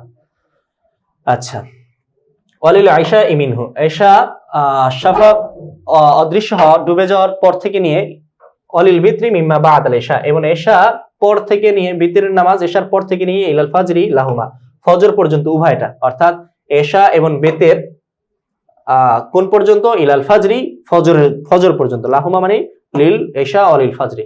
অলিল আয়শা মিনহু, এশার ওয়াক্ত শুরু হয় হলো মিনহু, মিনহু মানে হলো শাফাক ডুবে যাওয়ার পর থেকে নিয়ে, অলিল বিত্রি, আর বিত্রি শুরু হয় কখন, মিম্মা বাদাল এশা, এশার পরে। কোন পর্যন্ত থাকে, ইলাল ফাজরি লাহুমা, ফজর পর্যন্ত। লাহুমা মানে এই উভয়টা, মানে এশা এবং বিত্র। লিল আয়শা অল বিত্রি, বিষয় আয়শা এবং বিত্রের দুইটার ওয়াক্তই হলো এটা, ফজর পর্যন্ত। আচ্ছা, যাই হোক, এখন এই পর্যন্ত আমরা 5 ওয়াক্ত নামাজের ওয়াক্তগুলো আমরা জেনে নিলাম, ওয়াক্তগুলো আমরা পড়লাম। ফজর কখন শুরু হয় কখন শেষ হয়, জোহর কখন শুরু হয় কখন শেষ হয়, আসর কখন শুরু হয় শেষ হয়, মাগরিব কখন শুরু হয় শেষ হয়, এশা কখন শুরু হয় শেষ হয়, এই ব্যাপারে আমরা জানলাম। তো এর মধ্যে আমরা দেখতে পেলাম সবচাইতে দীর্ঘ সময় থাকে এশার, একবারে শাফাক বা 7টা 8টা থেকে নিয়ে ফজর পর্যন্ত 3টা 4টা পর্যন্ত থাকে। এরপরে দীর্ঘ সময় ছিল হলো এরপরে আর এত দীর্ঘ সময় কোনো নামাজে নাই। মোটামুটি প্রত্যেকটা নামাজে আমি সম্ভবত অনেক আগে দেখেছিলাম মাগরিবের ফজরের নামাজ সর্বোচ্চ 2 ঘন্টা সময় থাকে, যখন সুবে সাদেক থেকে নিয়ে সূর্যোদয় পর্যন্ত 2 ঘন্টা সর্বোচ্চ, অথবা এর কম থাকতে পারে। আর জোহরের সময় সাধারণত 12টার দিকে শুরু হয়, কখনো 12টা 15 থেকে নিয়ে 11টা 45 পর্যন্ত জাওয়ালের ওয়াক্ত সারা বছর ঘোরাফেরা করে, অর্থাৎ 11টা আগেও জাওয়ালের ওয়াক্ত আসে না, এবং সারা বছরে কোনো সময়, এবং 12টা 15 পরেও জাওয়ালের ওয়াক্ত থাকে না, সারা বছর ঘুরে ফিরে এই টাইমের মধ্যে জাওয়ালের ওয়াক্ত থাকে। 12টা 12:15 থেকে নিয়ে সারা বছরই জোহরের নামাজ আসরের আগ পর্যন্ত, মসজিদে যে আসরের আজান দেয়, আজান সাধারণত ওয়াক্ত হওয়ার 15 মিনিট বা 10 মিনিট পরে দিয়ে থাকে, এই আসরের আগ পর্যন্ত, অর্থাৎ 3টা 3:30, এমনকি কখনো কখনো 4টা পর্যন্ত, 4:30 পর্যন্ত আসরের ওয়াক্ত থাকে। এটা ঋতু ভেদে, এটা আপনাদের চিরস্থায়ী ক্যালেন্ডার দেখে বুঝে নিতে হবে, অথবা কেউ যদি ম্যানুয়াল ভাবে আকাশে এই ছায়া আসনি মেপে ওয়াক্ত বের করতে চান তাহলে এটা আরো ভালো। এরপর আসরের সময় সাধারণত 1 থেকে 1.5 ঘন্টা প্রতি সারা বছর সবসময় যে কোনো সময় থাকে, এটাও ওয়াক্ত ক্যালেন্ডার দেখে নিতে হবে। মাগরিবের সময় এই পরিমাণই থাকে, অর্থাৎ 1.5 ঘন্টা সর্বোচ্চ, 1 ঘন্টা 15 মিনিট বা 1.5 ঘন্টা এই পরিমাণ সময় থাকে। আর এশার সময় তো মাশাআল্লাহ বিশাল ওয়াক্ত থাকে। তো এটা হলো ওয়াক্ত কতক্ষণ পর্যন্ত থাকে প্রতি ওয়াক্ত নামাজের, এটার ব্যাপারে জানলাম। ওয়ায়ুস্তাহাব্বু লিল ফাজরি আল বিদায়াতু মুসফিরান, ফজরের নামাজ শুরু করা মুসফিরান, আলো অবস্থায় শুরু করা মুস্তাহাব। বিহাইসু, এতটুকু আলোতে, ইয়ুমকিনুহু তারতিলু 40 আয়াতান, যাতে যতটুকু আলো অবস্থায় নামাজ শুরু করলে 40টি আয়াত তারতিলের সাথে স্বাভাবিকভাবে পাঠ করা যায়, পড়া যায় নামাজে, আওয়াক্তার, অথবা 40 আয়াতের বেশি, আর 40 আয়াতান 40 আয়াত। সুম্মা ইয়াদাতুহু ইন যাহারা ফাসাদু উযুহি, এরপর যদি ওযুর মধ্যে ফাসাদ দেখা যায়, অজু নষ্ট হয়ে গেছে বোঝা যায়, তাহলে যেন আবার ইআদা করতে পারে। এতটুকু আলোকিত অবস্থায় ফজরের নামাজ পড়া মুস্তাহাব। ফজরের নামাজ মুস্তাহাব হলো আলোকিত করে পড়া। আর শাফি রহমতুল্লাহ আলাইহি বলেন গালাস, অন্ধকারে ফজরের নামাজ শুরু করা মুস্তাহাব। আমরা বলি যখন অন্ধকার দূর হয়ে কিছুটা আলো হয়ে যাবে তখন ফজরের নামাজ শুরু করবে, তবে এতটুকু সময় রেখে দিবে যাতে 40 আয়াত দিয়ে সুন্দরভাবে সুন্নত সহ ফজরের নামাজটা পড়তে পারে, এবং নামাজ নষ্ট হয়ে গেলে আবার যেন নামাজ ইআদা করতে পারে, পুনরাবৃত্তি করতে পারে। তো আমরা এই ইসফার আলোকিত করে সুন্নত পড়ার কথা মুস্তাহাব কেন বলি, বলার কারণ হলো রাসূল সাল্লাল্লাহু আলাইহি ওয়াসাল্লাম বলেছেন আসফিরু বিল ফাজরি, তোমরা ফজরের নামাজকে আলোতে পড়ো, ফাইন্নাহু আযমু লিল আজরি, কেননা এটা প্রতিদানে মহা বেশি, এটা বেশি প্রতিদান রয়েছে। তোমরা ফজরের নামাজ আলোতে পড়ো, কেননা এতে সওয়াব বেশি, আযমু লিল আজরি। আচ্ছা, এরপরে আত-তাখিরু লিযুহরিস সাইফি, আত-তাখিরু লিযুহরিস সাইফি, জোহরের নামাজ, সাইফ মানে হলো গ্রীষ্মকাল, গ্রীষ্মের জোহরের নামাজ বিলম্ব করা মুস্তাহাব। গ্রীষ্মকালে যখন রোদ অনেক বেশি থাকে, তাপ বেশি থাকে, তখন জোহরের নামাজ বিলম্ব করা পড়া কি মুস্তাহাব। অফি সহিহিল বুখারী, বুখারী শরীফে আছে আবরিদু বিসসালাতি, তোমরা নামাজকে ঠান্ডা করে পড়ো, অর্থাৎ যখন প্রচন্ড গরম থাকে গ্রীষ্মকালে তখন নামাজকে ঠান্ডা করে পড়ো, মানে ঠান্ডার সময় পড়ো। ফাইন্না শিদ্দাতাল হাররি মিন ফাইহি জাহান্নামা, কেননা শিদ্দাতিল হাররি গরমের প্রচন্ডতা, মিন ফাইহি জাহান্নামা জাহান্নামের উত্তাপ থেকে। আবহাওয়া যখন গরম থাকে, প্রচন্ড গরম থাকে, এই গরমের তীব্রতা এটা কোত্থেকে আসে, মিন ফাইহি জাহান্নামা জাহান্নামের প্রচন্ডতা থেকে, জাহান্নামের উত্তাপ থেকে এটা আসে। তো এই হাদিসের উপর ভিত্তি করে গ্রীষ্মকালে জোহরের নামাজ বিলম্বে পড়া উচিত। আমাদের দেশে গ্রীষ্মকালে সাধারণত হালকা একটু দেরি করে 1:30 বাজে নামাজ পড়ে, আর শীতকালে একটু আগে পড়ে, অর্থাৎ 15 মিনিট আগে পড়ে। কিন্তু হিন্দুস্তানে আমরা দেখেছি, আমরা যখন দেওবন্দে পড়াশোনা করেছিলাম তখন দেখেছি জোহরের নামাজ দেওবন্দে প্রায় 3টা বাজে পড়ে গ্রীষ্মকালে, আর শীতকালে এটা 1টার আগে নিয়ে আসে, কখনো 1:45 বাজে জামাত শুরু হয়ে যায়। তো এই সুন্নতের উপরে আমল হিন্দুস্তানের উলামা একরাম বেশি করে, এবং ওখানে গরম আমাদের তুলনায় বেশি, এজন্য ওখানে এটা আমলটা ভালোভাবে হয়। আচ্ছা, ওয়ালিল আসরি মা লাম তাতাগায়্যারু শামসু, আর আসরের সময় শুরু হয়, আসরের মুস্তাহাব সময় হলো বিলম্ব করা। তাখিরু এই ওয়ালিল আসরি এটা লিযুহরির উপরে আতফ হয়েছে, অর্থাৎ আসরের নামাজ বিলম্ব করা মুস্তাহাব মা লাম তাতাগায়্যারিশ শামসু, ওই পর্যন্ত যতক্ষণ না সূর্য বিবর্ণ হয়ে যায়। সূর্য যদি বিবর্ণ হয়ে যায় তখন আসরের নামাজ পড়া, তখন আসরের মুস্তাহাব ওয়াক্ত বের হয়ে যায়। ওয়ালিল আয়শা ইলা সুলিসিল লাইলি, আর এশার নামাজ রাতের 1/3 পর্যন্ত বিলম্ব করা মুস্তাহাব। রাতকে 3 ভাগ করে তৃতীয় 1/3 শেষ হওয়ার পরে এশার নামাজ শুরু করা মুস্তাহাব। এটা সাধারণত 9টা 10টা হয়ে থাকে। রাতের 1/3 আমরা কিভাবে বের করব? রাতের 1/3 বের করতে হলে আমাদের আগে দেখতে হবে সূর্য ডোবে কয়টায়। যখন সূর্য ডোবে তখন থেকে রাতের সূচনা হয়েছে, এবং সূর্যোদয় পরের দিন সূর্য ওঠা পর্যন্ত রাতের সূর্য ওঠা পর্যন্ত এটা হলো রাত। মনে করেন রাত যদি 9 ঘন্টা থাকে, তাহলে 6টা বাজে যদি সূর্য ডোবে, তাহলে রাতের 1/3 হবে কখন? 9টায়, অর্থাৎ 9টা বাজে এশার নামাজ পড়া মুস্তাহাব যদি 6টা সূর্য ডোবে। আর যদি ওদিক দিয়ে মানে রাত যদি 9 ঘন্টা হয়, 6টা বাজে সূর্য ডুবলে এশার নামাজ কখন শুরু করা মুস্তাহাব হবে? 9টায়। এটা হলো আমরা একটা উদাহরণ দিলাম। এই উদাহরণ অনুযায়ী কখনো 8টায় নামাজ পড়া মুস্তাহাব হবে, কখনো 7:30টায়, কখনো 8:30টায়, এরকম আর কি। অলিল বিতরি, বিতরের নামাজ বিলম্ব করা মুস্তাহাব ইলা আখিরি ওয়াক্তিহি, তার শেষ সময় পর্যন্ত, মানে শেষ সময় পর্যন্ত মানে হলো ওই সুবে সাদেকের আগ পর্যন্ত। কার জন্য? লিমান ওয়াসিকা বিল ইনতিবাহি, যে জাগ্রত হওয়ার মানে বিশ্বাস রাখে, নিজের উপর আশ্বস্ত হয়, নিজের ব্যাপারে আশ্বস্ত হয়, জাগ্রত হওয়ার, তার জন্য। ফাহাসবু, শুধু তার জন্য, অন্যদের জন্য না। কেউ যদি শেষ রাত্রে জাগ্রত হওয়ার ব্যাপারে আশ্বস্ত না হতে পারে, তাহলে তার জন্য কি শেষ রাত পর্যন্ত বিলম্ব করা মুস্তাহাব না, বরং শুরু রাত্রেই পড়ে ফেলা মুস্তাহাব। আচ্ছা, ওয়াতাজিলু লিযুহরিশ শীতা, আর এটা এই নামাজগুলোর কথা বলা হলো বিলম্ব করে পড়া মুস্তাহাব। যোহরের নামাজ গ্রীষ্মকালে, আসরের নামাজ সব সময়, আর এশা সুলুসুল লাইলে এটাও সব সময়ের জন্য। এটা শীত গ্রীষ্মের কোনো পার্থক্য নাই। আর বিতরের নামাজও এটা শীত গ্রীষ্মের পার্থক্য নাই। আর যোহরের নামাজে তাড়াতাড়ি করে পড়া মুস্তাহাব, তাজিলু তাড়াতাড়ি করে পড়া মুস্তাহাব লিযুহরিশ শীতা, শীতকালের যোহরের নামাজ। এই জন্য আমাদের এখন বর্তমান শীতকাল চলছে, তাই কয়টা নামাজ পড়ে? 1:15-তে। ওয়াল মাগরিবি, মাগরিবের নামাজ তাজিল মুস্তাহাব, সব সময় তাড়াতাড়ি করা মুস্তাহাব। ওয়ায়াউমু গায়মিন, আর আচ্ছা সব সময় মাগরিবের নামাজ তাড়াতাড়ি করে পড়া মুস্তাহাব। রাসূল সাল্লাল্লাহু আলাইহি ওয়াসাল্লাম বলেছেন, লা ইয়াজালু উম্মতি ফি খাইরিন, আমার উম্মত সবসময় কল্যাণের মধ্যে থাকবে, মালাম ইউআখিরুল মাগরিবা, যতক্ষণ না তারা মাগরিবকে বিলম্ব করবে। তো আমরা আমাদের দেশে সাধারণত অনেক মসজিদে আছে যেখানে মাগরিবের পরে 5-10 মিনিট বয়ান করা হয়, বিভিন্ন কিছু শেখানো হয়। এই তরিকাটা সম্ভবত মানে সুন্নাহর মুয়াফিক না, পরিপন্থী বলা যেতে পারে। আমরা হিন্দুস্তানে দেখেছি, দেওবন্দ সহ অনেক বড় বড় মাদ্রাসায় বড় বড় জায়গাগুলোতে দেখেছি মাগরিবের আজান শেষ হতে হতেই তারা নামাজে দাঁড়িয়ে যায়। তো বেশি বিলম্ব করা মাগরিবের পরে এটা উচিত না। বাকি রমজান মাসে ইফতারের জন্য 15 মিনিট 10 মিনিট বিলম্ব করা এটা মুস্তাহাব, এটা করা যেতে পারে, অন্য অন্য নজ দ্বারা এটা সাবেত।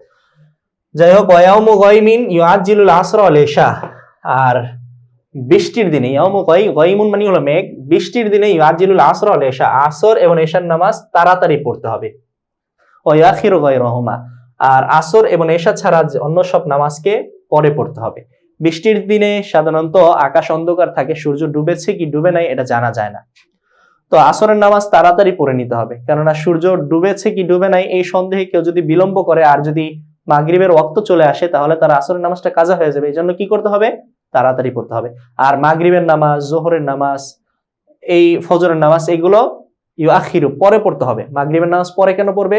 আপনি অন্ধকার দেখে যদি মনে করে সূর্য ডুবে গেছে, আসরের নামাজের মানে আগেই পড়ে ফেলেন সূর্য ডুবার, আপনি তো বুঝতেছেন না সূর্য ডুবেছে কি ডুবে নাই, আগে পড়ে ফেললে কি হবে? নামাজটা নষ্ট হয়ে যাবে না? ওয়াক্তের আগে নামাজ পড়ার কারণে নামাজ হবে না। এমনি ভাবে ফজরের ব্যাপারেও আপনি আগে পড়ে ফেললে, সুবে সাদেকের আগে পড়ে ফেললে, সুবে কাজেও পড়ে ফেললে নামাজ হবে না।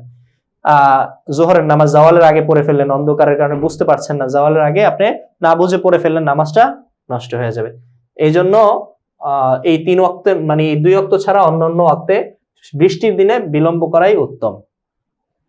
ফাসলুন ফিল আওকাতিল্লাতী তুকরাহু ফিহা সালাত, পরিচ্ছেদ ওই সমস্ত ওয়াক্তে সম্পর্কে যে ওয়াক্তগুলোতে নামাজ পড়া মাকরুহ, যে ওয়াক্তগুলোতে নামাজ পড়া মাকরুহ। এখানে মাকরুহ দ্বারা উদ্দেশ্য হলো মাকরুহে তাহরিমি, হারামের কাছাকাছি, যেটা কতঈয়ুস সুবুত, জন্নিয়ুদ দালালা অথবা জন্নিয়ুদ দালালা কতঈয়ুস সুবুত দ্বারা সাব্যস্ত হয়েছে, ওটাকে কি বলে? মাকরুহে তাহরিমি বলে। আচ্ছা, মাকরুহে তাহরিমি হলো 3টা ওয়াক্ত, যে 3টা ওয়াক্তকে হারাম ওয়াক্ত বলে মানুষ বলে থাকে। এই 3টা হলো কি? মাকরুহে তাহরিমি ওয়াক্ত। এছাড়া আরো কিছু ওয়াক্ত মাকরুহ আছে, ওটা হলো মাকরুহে তানজিহি। এই আলোচনাও আমরা নিচে পড়ব। প্রথমে মাকরুহে তাহরিমির আলোচনা আসছে। লা ইয়াজুজু সালাতিন, নামাজ জায়েজ নাই। ওয়া সিজদাতু তিলাওয়াতিন, সিজদায়ে তিলাওয়াত করাও জায়েজ নাই। ওয়া সালাতু জানাজাতিন, জানাজার নামাজও জায়েজ হবে না। ইনদা তুলুইহা, সূর্য উদয়ের সময়। ওয়া কিয়ামিহা, এবং সূর্য যখন মাথার উপরে থাকবে তখন। ওয়া গুরুবিহা, এবং সূর্য ডুবে যাওয়ার সময়। ইল্লা আসরা ইয়াউমিহি, তবে সূর্য ডুবে যাওয়ার সময় একটা নামাজ পড়া যাবে। ওই দিনের আসরের নামাজ কেউ যদি না পড়ে থাকে তাহলে সূর্য ডোবা অবস্থায়ও সে পড়তে পারবে। এছাড়া এই 3 ওয়াক্তে অন্য কোনো নামাজ, সেজদায়ে তেলাওয়াত, জানাজার নামাজও পড়তে পারবে না। এই 3 ওয়াক্তে নামাজ নাজায়েজ হওয়ার কারণ মানে আসলে আগে আমরা দেখিনি সূর্য ডুবতে কতক্ষণ লাগে, সূর্য ডুবতে কতক্ষণ লাগে এবং সূর্য উঠতে কতক্ষণ লাগে। আপনারা উইকিপিডিয়া আপনারা যদি অনলাইনে সার্চ করেন তাহলে দেখবেন প্রায় 8 মিনিটের মতো সময় লাগে সূর্য আলো আসতে, মানে সূর্য যখন দিগন্তে ওঠে, সূর্য আলো পৃথিবীতে পৌঁছতে প্রায় 8 মিনিটের মতো সময় লাগে। ওই 8 মিনিট আগ পর্যন্ত সূর্য দেখা যায় দিগন্তে, কিন্তু সূর্যের কোনো আলো দেখা যায় না, অর্থাৎ পৃথিবীতে এখনো আলো আসেনি, আপনার চোখে এখনো আলো লাগে নাই। ওই 8 মিনিট সময় এবং ডোবার সময়ও সূর্যটা আলো আগে থেকে চলে যায়, কিন্তু সূর্য এখনো দিগন্তে থেকে যায়। 8 মিনিট পর সূর্যটা অদৃশ্য হয়। তো এই যে এই সময়টা নিষিদ্ধ সময়। কেন? এই সময়ে সূর্য পূজারীরা, যারা সূর্যের ইবাদত করে, তারা সূর্যের ইবাদত করে। এই সময়ে সূর্যের দিকে তাকায় তাকায় সূর্যের জন্য তাসবিহ পড়ে ইবাদত করে। এই জন্য তাদের জন্য তাসবিহ না হয়ে যায়, তাদের সাদৃশ্য যেন না হয়ে যায়, এই জন্য আমাদেরকে এই সময়গুলোতে আমাদের ইবাদত করার জন্য নিষেধ করেছে। এমনিভাবে সূর্য যখন মাথা বরাবর থাকে তখনও তারা ইবাদত করে। এই 3 সময় তাদের তাসবিহ যেন না হয়, এই জন্য ইবাদত করতে নিষেধ করেছেন। আচ্ছা, তো সূর্য ওঠে 8 মিনিট, সূর্য ডুবে 8 মিনিট, এই সময়টা এর চাইতে কমও আছে, বেশিও আছে। এটা একটা আর্টিকেলে এরকম লেখা আছে, একটা গবেষণা এরকম আছে, অন্যান্য বক্তব্য থাকতে পারে এখানে। তো এই সময়টা নিষেধ। আর জাওয়ালের সময় সাধারণত 3 থেকে 4 মিনিট হয়। এই যে সময়টা সারা দিনের মধ্যে সূর্য ওঠার সময় 8 মিনিট, সূর্য ডোবার সময় 8 মিনিট, আর জাওয়ালের 4 মিনিট আমরা যদি ধরি 12 মিনিট সময় মাকরুহে তাহরিমি। এছাড়া সারা দিনের অন্য যে কোনো সময় যে কোনো এই যে এই 3 ধরনের কাজ করা জায়েজ। মানে নামাজ পড়তে পারবে, সেজদায় তেলাওয়াত করতে পারবে, জানাজার নামাজও পড়তে পারবে। ফাকাদ যুকিরা ফি কুতুবি উসুলিল ফিকহি, উসুলুল ফিকহের কিতাবে উল্লেখ আছে আন্নাল জুজ আল মুকারিনা লিল আদাই, আদায়ের সাথে সংযুক্ত অংশ, সময়ের সংযুক্ত অংশটা সাবাবুন লিউজুবিস সালাত, নামাজ ওয়াজিব হওয়ার সবব কারণ। উসুলুল ফিকহের এই বিষয়টা আপনারা সম্ভবত নুরুল আনোয়ার দর্সে, আমাদের তাদরিস অনলাইন মাদ্রাসার পক্ষ থেকে যে নুরুল আনোয়ার দর্স ক্লাস কোর্স ছাড়া হয়েছে, মুফতি বুরহানুদ্দিন মাসুম তিনি সম্ভবত আলোচনা করেছেন, ওখানে আপনারা দেখতে পেয়েছেন হয়তো। ওখানে উসুলুল ফিকহের কিতাবে আছে আনাল জুজ আল মুকারিনা লিল আদা, ওয়াক্তের আদায়, নামাজ আদায়ের সাথে সংযুক্ত যে সময়টা আছে, ওয়াক্তের সংযুক্ত অংশটা সাবাবুল লিউজুবিস সালাত, নামাজ ওয়াজিব হওয়ার সবব। অর্থাৎ নামাজ ওয়াজিব হওয়ার সবব কি? নামাজ ওয়াজিব হওয়ার সবব হলো ওয়াক্ত। কোন ওয়াক্তটা উদ্দেশ্য? যখন জোহরের আজান দেয় ওইটা কি মানে নামাজ ওয়াজিব হওয়ার সবব? বলে না। যখন একজন ব্যক্তি মানে ওয়াক্তের মধ্যে সে নামাজ আদায়ের ইচ্ছা করবে, তখন ওই যে নামাজ শুরু করেছে যখন ওই সময়টাই হলো নামাজ ওয়াজিব হওয়ার সবব। আচ্ছা, এটা বলার কারণ কি সামনে আমরা দেখবো। এটা কেন বললেন এটা আমাদের মনে রাখা উচিত সামনের আলোচনা বুঝতে। আচ্ছা, ও আখির ওয়াক্তিল আসরি, আসরের শেষ সময়, ওয়াক্তুন নাকিসুন অসম্পূর্ণ সময়। ঈদ হুয়া ওয়াক্তু ইবাদাতি শামসি, যেহেতু এটা সূর্যের ইবাদতের সময়, আমরা আগে বলেছিলাম কিছুক্ষণ আগে। ফাওয়াজাবা নাকিসান, তাই কেউ যদি ওই আসরের সময়ে সূর্য বিবর্ণ হওয়ার পরে কেউ নামাজ শুরু করে, তখন তার ওয়াক্তটা বা নামাজটা ওয়াজিব হয়েছে অসম্পূর্ণ অবস্থায়। আগে আমরা বলেছিলাম যে নামাজ আদায়ের যে পূর্বের অংশটা আছে তার সাথে সংযুক্ত যে অংশটা আছে ওই অংশটা নামাজ ওয়াজিব হওয়ার সবব। কেউ যদি আসর সূর্য বিবর্ণ হওয়ার পরে নামাজ শুরু করে, তাহলে বলা হবে তার নামাজটা ওয়াজিব হয়েছে কখন? নাকেস ওয়াক্তে, অসম্পূর্ণ ওয়াক্তে। তাই নাকেস ভাবে তার উপরে আসরের নামাজটা ওয়াজিব হয়েছে। ফাইদা আদাহু কামা ওয়াজাবা, এখন কেউ যদি ওই নাকেস ওয়াক্তে আদায় করে নামাজ, তাহলে সে আদায় করছে যেভাবে তার উপর ওয়াজিব হয়েছে ওইভাবে। নাকেস ভাবে আদায় হয়েছিল, নাকেস ভাবে আদায় করছে। ফাইদা ইআতারাদাল ফাসাদু বিল গুরুবি, যখন সূর্য ডুবে যাওয়ার মাধ্যমে ফাসাদ চলে আসলো, লা তাফসুদু, ওই নাকেস নামাজটা নষ্ট হবে না, ফাসেদ হবে না। কেন না ফাসেদ হবে না বুঝেছেন তো? যেহেতু ফাসেদ ওয়াক্তেই শুরু করেছিল, অসম্পূর্ণ ওয়াক্তে শুরু করেছিল, তাই যেভাবে ওয়াজিব হয়েছে ওইভাবেই সে আদায় করছে। গুরুবে শামসের মাধ্যমে ফাসাদ আসলে ওই নামাজ আর ফাসেদ হবে না, বরং সূর্য ডুবে গেলেও আসরের নামাজ শুরু করেছে সূর্য ডোবার আগে, কারণ সূর্য ডুবে গেলেও তার নামাজটা কি হয়ে যাবে? আদায় হয়ে যাবে বা ওয়াক্ত মতো পড়েছে বলে গণ্য হবে। অফিল ফাজরি, আর ফজরের সময় কুল্লু ওয়াক্তিহি, পুরো সময়টাই হলো ওয়াক্তুন কামিলুন, পূর্ণ সময়, কামিল সময়। ফজরের ওয়াক্তের মধ্যে ওই বিবর্ণ হয়ে যাওয়ার পরে সূর্য ডুবা পর্যন্ত যে ওয়াক্তটা থাকে ওয়াক্তে ফাসেদ, এটা কিন্তু ফজরের মধ্যে নাই। ফজরের যখন সূর্য উঠবে সাথে সাথেই ওয়াক্ত শেষ হয়ে যাবে, এর আগের ওয়াক্তটা ফাসেদ ওয়াক্ত না বা নাকিস ওয়াক্ত না। লিয়ান্না শামসা লা তুআবাদু ক্বাবলা তুলুই, কেননা সূর্য উদিত হওয়ার আগে ইবাদত করা হয় না, বরং আসরের আগে, সূর্য ডোবার আগে ইবাদত করা হয়। তাই ওই যে সময়টা ইবাদত করা হয় ওই সময়টাকে কি বলা হয়? নাকিস ওয়াক্ত। সূর্য ওঠার আগে সূর্যের ইবাদত করা হয় না, কারণ ওই সময় সূর্যের আলোই থাকে না, সূর্য দেখাই যায় না। তাই ওই সময় কি সূর্যের ইবাদত করা হয় না, ফলে ওই সময়টা কামেল ওয়াক্ত বা নাকিস ওয়াক্ত না। ফাওয়াজাবা কামিলান, কেউ যদি সূর্যোদয়ের আগে নামাজ শুরু করে, তখন নামাজ তার উপরে ওয়াজিব হয় কামেল ভাবে। নামাজ ওয়াজিব হয় কখন? ওই যে যখন নামাজ শুরু করেছে, শুরুর সাথে সংযুক্ত ওয়াক্তটা। তো কামেল ভাবে কারোর উপরে ফজর ওয়াজিব হয়েছে। ফাইদা ইয়াতারাজাল ফাসাদু বিতুলুই তাফসিদু, যখন সূর্য ওঠার মাধ্যমে, সূর্য উদয়ের মাধ্যমে ফাসাদ চলে আসবে, তাহলে নামাজটা কি হয়ে যাবে? ফাসিদ হয়ে যাবে। কেন? লিআন্নাহু লাম ইউআদ্দিহা কামা ওয়াজাবা, কেননা যেভাবে ওয়াজিব হয়েছিল সেভাবে সে আদায় করছে না।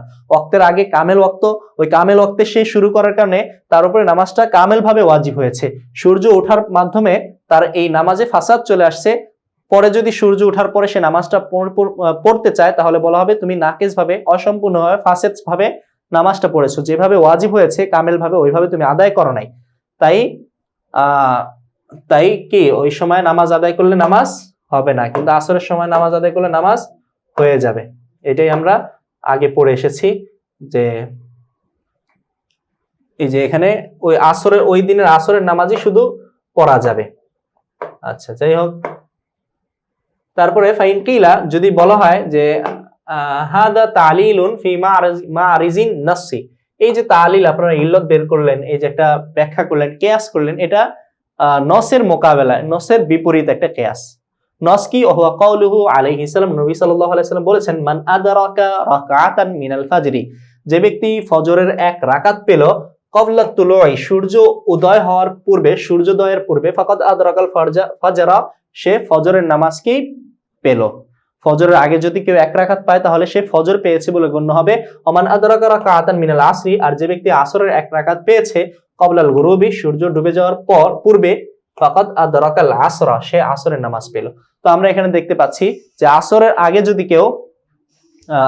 আগে যদি নামাজ শুরু করে এবং সূর্য ডোবার আগে এক রাকাতও পায় তাহলে তার পুরো আসর পেয়েছে বলে গণ্য হবে। এমনিভাবে ফজরের আগে যদি কেউ নামাজ শুরু করে, সূর্য ডোবার আগে এক রাকাতও যদি পড়ে ফেলে তাহলে সে আসরের মতো ফজরের নামাজও পেয়েছে বলে গণ্য হবে। এখানে আসরের নামাজ আর ফজরের নামাজের মধ্যে কোনো তফাৎ করা হয় নাই, পার্থক্য করা হয় নাই। কিন্তু আপনারা যে তালিল করেছেন, কিয়াস করেছেন, ওই কিয়াসের মধ্যে ফজরের নামাজকে বলছেন বাতিল আর আসরের নামাজকে বলছেন সহিহ। এই বিভাজন কেন? এটা তো হাদিসের খেলাফ হয়ে গেল। তো আমরা বলবো কুলনা লাম্মা ওয়াকা তাআরুযু বাইনা হাদাল হাদিসি, আমরা বলবো আপনাদের এই প্রশ্নের প্রেক্ষিতে জবাবে বলবো লাম্মা ওয়াকা তাআরুযু, যখন তাআরুজ দেখা দিল, বাইনা হাদাল হাদিস, এই হাদিসের মাঝে, ওয়া বাইনান নাহিল ওয়ারিদ আনিস সালাতি ফিল আওকাতিস সালাসা, এবং হারাম 3 ওয়াক্তে নামাজ পড়তে নিষেধ করা সম্পর্কিত হাদিসের মাঝে, বাইনান নাহিল ওয়ারিদি, ওই নিষেধাজ্ঞার হাদিসের মাঝে যেখানে 3 ওয়াক্তে নামাজ পড়তে নিষেধ করা হয়েছে, আনিস সালাতি ফিল আওকাতিস সালাসা, এই দুই ওয়াক্তের মাঝে কি হলো? দুই হাদিসের মাঝে তাআরুজ দেখা দিল। এখানে আপনারা দেখবেন যে আওকাতে মানহিয়া, মানে 3 ওয়াক্তে নামাজ পড়তে নিষেধ করেছেন নবী সাল্লাল্লাহু আলাইহি সাল্লাম, হাশিয়ার মধ্যে আছে এটা, তাছাড়া অন্যান্য কিতাবের মাঝে আছে, সুনান কিতাব হাদিস সিহা গ্রন্থগুলো এবং সুনানের গ্রন্থগুলো সহ হাদিসের অসংখ্য কিতাবে আছে। সালাসু সাআতিন, 3টি সময়, কানা রাসূলুল্লাহ সাল্লাল্লাহু আলাইহি ওয়াসাল্লাম ইয়ানহানা আন নুসাল্লিয়া ফিহিন্না, ওই সময় আমাদেরকে রাসূল নামাজ পড়তে নিষেধ করতেন, ওয়া আন্না কুবরা ফিহিন্না মাউতানা, এবং আমাদের নিষেধ করতেন না যেন আমরা ওই সময়ে আমাদের মৃত ব্যক্তিদেরকে দাফন করি। তো 3 সময় কি কি? হিনা তাতলু আশ-শামসু বাযিগাতান, যখন সূর্য উদয় হয়, এবং বাযিগাতান উদয়, হাত্তা তারতাফিয়া, উঁচু হওয়া পর্যন্ত, সূর্য আলো নিয়ে যখন উদয় হয় এবং উঁচু হওয়া পর্যন্ত, এই সময়টা নিষেধ। ওয়াহিনা ইয়াকুমুজ যাহিরা, যখন সূর্য দ্বিপ্রহরের সময় মাথার উপরে দাঁড়িয়ে থাকে, স্থির থাকে, হাত্তা তামিলা শামস, সূর্য ঝুঁকে যাওয়া পর্যন্ত। ওয়াহিনা তাযীফু শামসু লিল গুরুব, যখন সূর্য ডুবে যাওয়ার জন্য দুর্বল হয়ে যায়, হাত্তা তাগরুবা, ডুবা পর্যন্ত। এই 3 সময়ে আমাদেরকে আল্লাহ রাসূল নামাজ পড়তে নিষেধ করেছেন। তো আমরা দেখলাম যে এই 3 সময়ে নবীজি নামাজ পড়তে নিষেধ করেছেন। আর আগের হাদিসে মান আদরাকা রাকাতাম মিনাল ফাজরি ফাকাদ আদরাকাল ফাজরা ওয়া মান আদরাকা রাকাতাম মিনাল আসরি ফাকাদ আদরাকাল আসরা, ওখান থেকে আমরা দেখতে পাই যে সূর্য ডুবার সময়, সূর্যোদয়ের সময়ও নামাজ পড়লেও নামাজ হয়ে যাবে। এই দুই হাদিসের মধ্যে আমরা তাআরুজ দেখলাম। আল আওকাতিস সালাসা আগের পেজের সাথে সম্পৃক্ত। এরপর যেহেতু তাআরুজ দেখা দিয়েছে, 2 হাদিসের মাঝে যদি তাআরুজ দেখা দেয় তাহলে মাসির ইলাল কিয়াসের দিকে ফিরতে হয়। 2 আয়াতের দিকে যদি তাআরুজ হয় তাহলে হাদিসে ফিরতে হয়। 2 হাদিসের মাঝে তাআরুজ দেখা দিলে কোথায় ফিরতে হয়? কিয়াসের দিকে। রাজানা ইলাল কিয়াসি, কিয়াসের দিকে ফিরলাম। কামা হুয়া হুকমুল তাআরুজ, যেমনটা তাআরুজ বা বৈপরীত্যের হুকুম হয়ে থাকে। মানে এই যদি হাদিসের 2 হাদিসের মাঝে তাআরুজ হয় তাহলে কিয়াসের দিকে ফিরতে হয়। ইদিল কিয়াসু ইউরাজ্জিহু হাদা, যেহেতু কিয়াস এটাকে তারজি দিচ্ছে, প্রাধান্য দিচ্ছে, হাদাল হাদিসা ফি সালাতিল আসরি, আসরের নামাজে এটাকে প্রাধান্য দিচ্ছে এই হাদিসকে। এই হাদিস দ্বারা উদ্দেশ্য কি? হাজা দ্বারা উদ্দেশ্য হলো মান আদরাকা রাকাতাম মিনাল আসরি ফাকাদ আদরাকাল আসরা, এই হাদিসকে তারজি দিচ্ছে কিয়াস ফি সালাতিল আসরি, আসরের নামাজে। ও হাদিসুন নাহি ফি সালাতিল ফাজরি, আর নিষেধাজ্ঞার নামাজ পড়ার নিষেধাজ্ঞার হাদিসটা ফি সালাতিল ফাজরি, ফজরের নামাজে প্রাধান্য দিচ্ছে। নিষেধাজ্ঞার হাদিসকে প্রাধান্য দিচ্ছে কোথায়? ফি সালাতিল ফাজরি, ফজরের নামাজে। কিভাবে প্রাধান্য দিচ্ছে এটা কিন্তু আমরা আগে আলোচনা করে এসেছি। মানে যে আসরের নামাজ ওয়াজিব হয়েছে তার নাকেশ সময় আদায় হয়ে ওয়াজিব হয়েছে, নাকেশ ভাবে সে আদায় করছে। গুরুবে শামসের কারণে তার নামাজ নষ্ট হবে না। কিন্তু ফজরের নামাজ পুরোটাই হলো কামেল ওয়াক্ত, কামেল ওয়াক্তে আদায় করেছে, সূর্যোদয় হওয়ার পরে ওয়াক্ত ফাসেদ হয়ে গেছে, তো যেভাবে তার উপরে ওয়াজিব হয়েছে সেভাবে সে আদায় করে নাই। তো এই জন্য মানে আদরাকা রাকাতান, এটা আসরের জন্য আমরা প্রয়োগ করেছি, আসরের জন্য রেখেছি। আর নবীজি 3 ওয়াক্তে নামাজ পড়তে নিষেধ করেছেন, ওই হাদিসকে আমরা কি করেছি, ফজরের জন্য প্রয়োগ করেছি। ওয়া মাসাইরুস সালাতি, আর অন্য সকল নামাজ, ফালা তাজুজু ফিল আওকাতিস সালাসাতি, এই 3 ওয়াক্তে নামাজ জায়েজ না। অন্য যত নওয়াফিল আছে, অন্য কোন নওয়াফিল সুনান অথবা অন্যান্য ফরায়েজ, এইগুলো ওই 3 ওয়াক্তে পড়া জায়েজ নাই, লিহাদিস ইন্নাহি, নাহির হাদিসের কারণে। ইল্লা মুআরিজা লিহাদিস ইন্নাহি ফিহা, যেহেতু ওই সকল নামাজে সুনান, নওয়াফিল বা অন্যান্য ফরায়েজ, কাজা, এগুলোর ইল্লা মুআরিজা লিহাদিস ইন্নাহি, নাহির হাদিসের কোনো বিপরীত কোনো দলিল নাই ওগুলোর সপক্ষে। এই জন্য নাহির হাদিসটাই প্রাধান্য পাবে, ওই সময় অন্য কোনো নামাজ পড়া নিষেধ বলে গণ্য হবে। আচ্ছা, তো আমরা এই যে এতক্ষণ পড়লাম হলো এতক্ষণ আমরা পড়েছি হলো নামাজের সুন্নত, মাকরুহে তাহরিমি ওয়াক্তগুলো। এখন আমরা এখান থেকে পড়বো যে সময় নামাজ পড়া মাকরুহে তানজিহি সে সম্পর্কে, মাকরুহে তাহরিমি না। অকুরিহান নাফলু, নফল নামাজ পড়া মাকরুহ, ইদা খারাজাল ইমামু লিখুতবাতিল জুমাআতি, যখন ইমাম জুমার খুতবার জন্য বের হবে। ইমাম যখন জুমার খুতবার জন্য বের হবে তখন নফল নামাজ পড়া মাকরুহ। কেন? লিখাল আলী সিমাইল খুতবা শ্রবণে একটা খলল তৈরি হবে, এজন্য খুতবা শ্রবণ করাকে শরীয়ত যথেষ্ট গুরুত্ব দিয়েছে। এজন্য এই সময়ে আমর বিল মারুফ নাহি আনিল মুনকারের মতো গুরুত্বপূর্ণ কাজও করা যাবে না। যেমন একটা হাদিসে এরকম বর্ণিত আছে যে আমরতা আন আইয়ানসুতা, তুমি যদি কাউকে চুপ করার নির্দেশ দাও, ফাকাদ লাগাওতা, তাহলে তুমি একটা অনর্থক কাজ করলে, মানে মানুষকে চুপ করার জন্য কথা বলা যাবে না। তো জুমার নামাজের সময় নফল নামাজ পড়া মাকরুহ, কথা বলা তো, নামাজ পড়া তো দূরের কথা, কথা বলাও নিষেধ। অবাদ সুবহি, ফজরের নামাজের পরে, ফজরের নামাজের মানে সুবে সাদেকের পর, বাদা সুবহি মানে সুবে সাদেকের পর, ইল্লা সুন্নাতাহু, ফজরের শুধু সুন্নতি পড়তে পারবে, অন্য নওয়াফিল পড়তে পারবে না, সুনানও পড়তে পারবে না। বাদা আদা ইল আসরি, আসরের নামাজের পর থেকে নিয়ে ইলা আদা ইল মাগরিবি, মাগরিবের নামাজ আদায় পর্যন্ত এই সময়ে কি করা যাবে না, নফল নামাজ পড়া যাবে না। অসাহাল ফাওয়াইদ, এই সময়ে ফাওয়ায়েদ মানে কাজা নামাজ পড়তে পারবে। কাজা নামাজ, আসলে কাজা নামাজ বলে কিছু নেই, নামাজ একটা হলো আদা নামাজ, ওয়াক্ত মতো পড়লে আদা বলে, আর ওয়াক্তের পরে পড়লে ওটাকে ফাওয়ায়েদ বলে, ফায়েদা বলে। আর ফায়েদাকে আদায় করাকে কাজা বলে, মানে পরবর্তীতে আদায় করা। তো ফায়েদা আর হলো আদা, এই 2 প্রকারের নামাজ। কাজা হলো ফায়েদা নামাজ আদায়ের সিস্টেমটাকে কাজা বলে, মানে কাজা উল ফায়েদা বলে।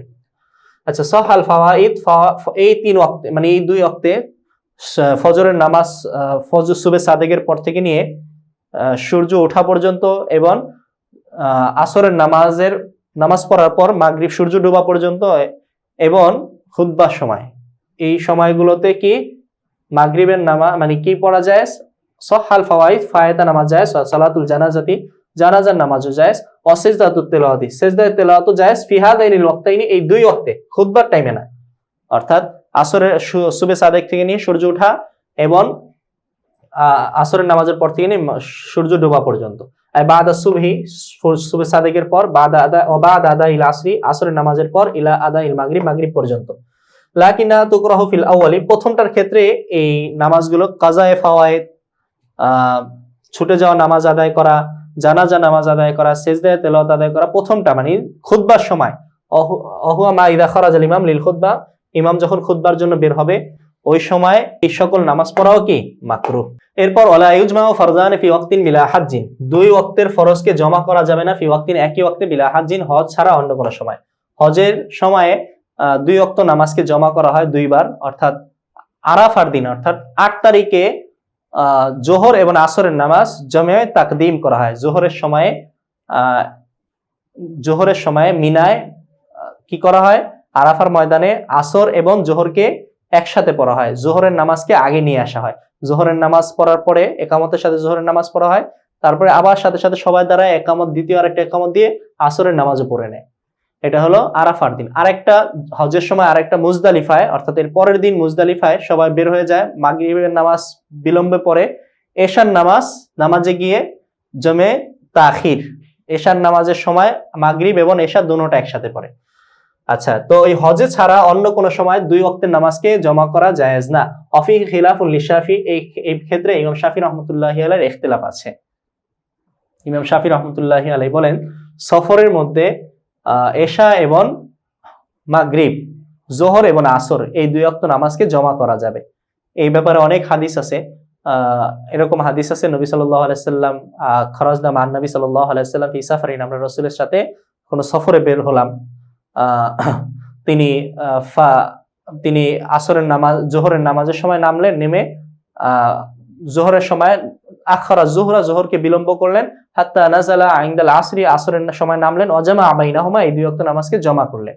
আসরের নামাজের সময় বের হয়ে নেমে জোহর এবং আসর দুটো আদায় করেছেন। এভাবে মাগরিবের ব্যাপারেও আছে যে তিনি মাগরিবের সময় মাগরিবকে বিলম্ব করলেন, এশার সময় গিয়ে মাগরিব এবং এশা এই দুটোটা আদায় করলেন। তো এই দুই ওয়াক্ত নামাজ নবীজি জমা করেছেন। এই দুই ওয়াক্তের নামাজ সম্ভবত একটাই, এই জন্য নবী জমা করেছেন, এটা ইমাম শাফি রহমতুল্লাহ আলাইহি বলতে চান। সফরে থাকলে কেউ এই দুই ওয়াক্ত নামাজকে জমা করতে পারে। আমরা বলি রাসূল সাল্লাল্লাহু আলাইহি সাল্লামের এই জমাটা জমে সুরি ছিল, জমে হাকিকি ছিল না। সুরি দেখতে জমা, কিন্তু আসলে জমা ছিল না।